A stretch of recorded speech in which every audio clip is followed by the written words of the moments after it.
வீடியோக்குள்ளே போகிறதுக்கு முன்னாடி நம்ம Ramachandran Durga YouTube channel subscribe பண்ணிக்கோங்க, பெல் பட்டனையும் கிளிக் பண்ணிக்கோங்க. மேலும் இந்த பதிவு பிடிச்சிருந்தால் லைக் பண்ணுங்கள், ஷேர் பண்ணுங்கள், கமெண்ட் பண்ணுங்கள். நன்றி.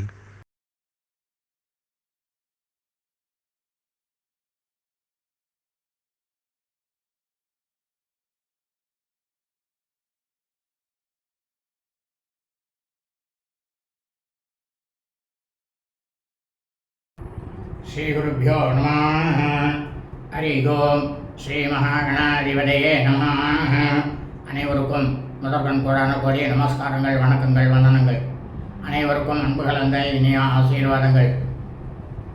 நமது ராமச்சந்திரன் துர்கா என்ற யூடியூப் சேனலிலே இந்த பதிவானது வேத தர்ம சாஸ்திரம். இந்த வேத தர்ம சாஸ்திரத்தில் தினசரி பஞ்சாங்க பதிவானது எப்படி பதிவிட வேண்டும் அதை பற்றித்தான் கடந்த 2 நாட்களாக பதிவிடப்பட்டு வருகின்றோம். அதனுடைய தொடர்ச்சி இன்றைக்கும் பதிவிட இருக்கின்றோம். ஆகவே அனைவரும் இந்த பதிவினை ஆரம்பம் முதல் கடைசி வரை முழுவதுமாக பார்த்து நமது சேனலில் தினந்தோறும் பதிவிடப்படக்கூடிய வேத தர்ம சாஸ்திரத்தின் உண்மையான பஞ்சாங்க பதிவினை அனைவரும் கடைபிடித்து தினந்தோறும் அதன் பிரகாரம் தங்கள் வாழ்க்கையை கடைபிடித்துக் கொள்ளுமாறு அன்புடன் கேட்டுக்கொள்கின்றோம்.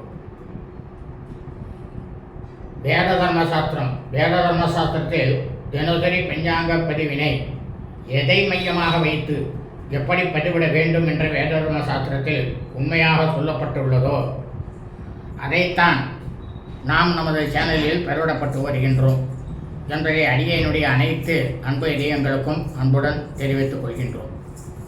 முதலாவதாக சூரிய பகவானுக்கும் சந்திர பகவானுக்கும் உதயம் அஸ்தமனம் ஆகிய 2மே நிச்சயமாக கிடையாது.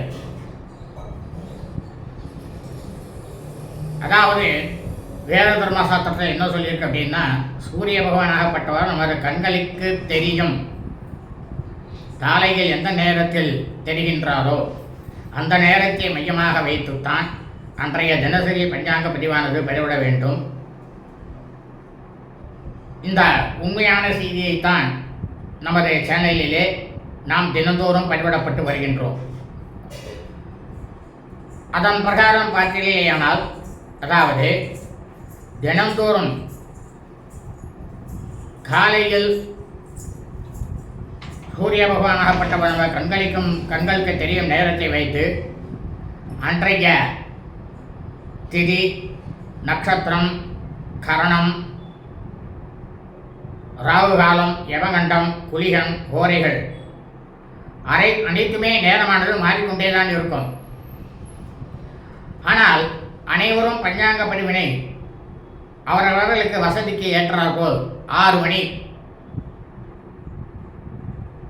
இதை மையமாக வைத்து அனைவரும் பதிவிடப்பட்டு வருகின்றார்கள். அப்படி அவர்கள் பதிவிடப்பட்டு வரும்பொழுது அனைத்துமே நமது தர்மசாஸ்திரத்திற்கு புறம்பான ஒரு செயலாகத்தான் இருக்கின்றது. அதை நமது சேனலிலே நாம் செய்வது இல்லை. ஏனெனில் இந்த பிரபஞ்சத்தில் பூலோகம் முழுவதும் மனித பிரிவுகளாக பிறந்த அடியனுடைய அனைத்து அன்பீரியங்களும் மெய்யுன்றர்களும் தாங்கள் அனைவரும் தினந்தோறும் மிக மிக க்ஷேமமாகவும் சூக்கியமாகவும் சகல ஐஸ்வர்யத்துடனும் இருக்க வேண்டும் என்ற ஒரே உள்நோக்கத்துடனேயே நமது சேனலில் இந்த தினசரி பஞ்சாங்க பதிவினை பதிவிடப்பட்டு வருகின்றோம். வேத தர்ம சாஸ்திரத்தில் என்ன சொல்லப்பட்டுள்ளது என்றால், கலியுகத்தில் இந்த யுகங்கள்லாம் ஆரம்பிக்க முன்னாடியே எழுதியாச்சு. கலியுகமானது ஆரம்பிக்கும் பொழுது இந்த உண்மையான தர்மசாஸ்திரத்தை கடைப்பிடிப்பார்களா மாட்டார்களா என்று பார்த்தோமேயானால், மனித பிரிவுகளாக பிறந்த பிராமண, கத்திரிய, வைச, சூத்திர வர்ணக்காரர்கள் அதில் பிறந்தவர்கள் அனைவருமே 99% பேர் நிச்சயமாக கடைபிடிக்க மாட்டார்கள். இது தர்மசாஸ்திரத்தில் எழுதியிருக்கு, நான் சொல்லல. 1% பேர் மட்டுமே கடைபிடிப்பார்கள். உண்மையான வேத தர்மசாஸ்திரத்தை கடைபிடிப்பவர்களால் மட்டுமே இந்த கலியுகமானது இயங்கிக் கொண்டு இருக்கும்.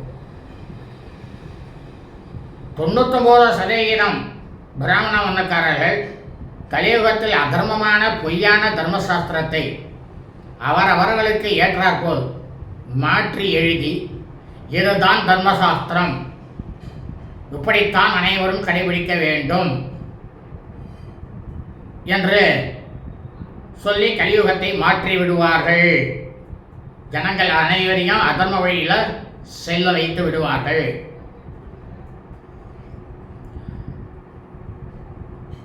அதை இவர்களால் தான் சொல்லிட்டால. இவன் பெரிய சுரமணி வேத வைதிகர் வாத்தியார், அவர் சொல்லிட்டார். அதனால் அவர் சொன்ன பிரகாரமே இந்த பிரபஞ்சத்தில் பூலோகம் முழுவதுமே மனித பிறவிகளாக பிறந்த அனைவரும் கடைபிடித்து தர்மமல்லாத அதர்மத்தை வளர்த்து கொண்டு கலியுகத்தில் பலவிதமான இன்னல்களை அனுபவிப்பார்கள் என்ற வேத தர்ம சாஸ்திரத்தில் சொல்லப்பட்டுள்ள உண்மையான விஷயம் இதுதான். இதனுடைய தொடர்ச்சி நாளை வீடியோ பிரிவில் தங்களுக்கு பதிவிட இருக்கின்றோம். வாழ்க வளமுடன் நலமுடன் இனிய ஆசீர்வாதங்கள்.